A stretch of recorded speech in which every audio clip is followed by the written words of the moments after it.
cultural convergences conspired to form the modern Bible.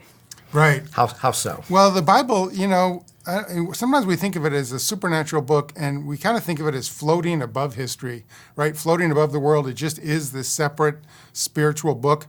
But the Bible is embedded in history. It's embedded in culture, and it has been throughout its whole history. It's always taken shape in the world of which it's a part. And so this was true of this period. When all of these forces that I talked about, when they affected the Bible, they brought changes to what the Bible is. So you think about new technology, this scientific method I described.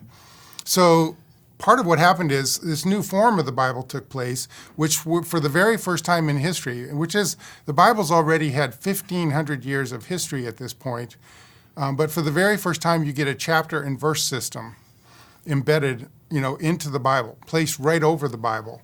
And chapters and verses have different histories. We can't go into much detail on that right now.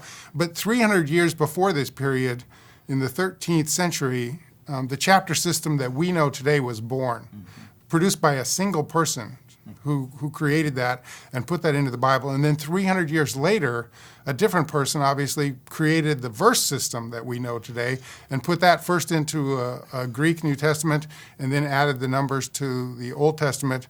And so for the very first time, there's a chapter and verse system put into the Bible. And it reflects, I think, the idea of the scientific method, that the way to get at true knowledge is to dissect something and analyze the pieces.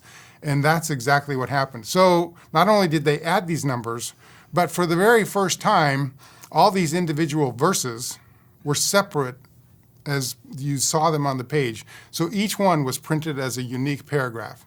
Whether it was in the middle of a sentence or a paragraph, every single numbered statement was listed as a separate piece. So what you had in the Bible before that was kind of a variety of literature and things you could see. Now, when you page through the Bible, this new chapter and verse Bible as a reference book, as a scientific method kind of book, what you see is it all looks the same. It's just 2 columns of pages of numbered statements, and it looks for all the world like they're meant to be read alone and by themselves.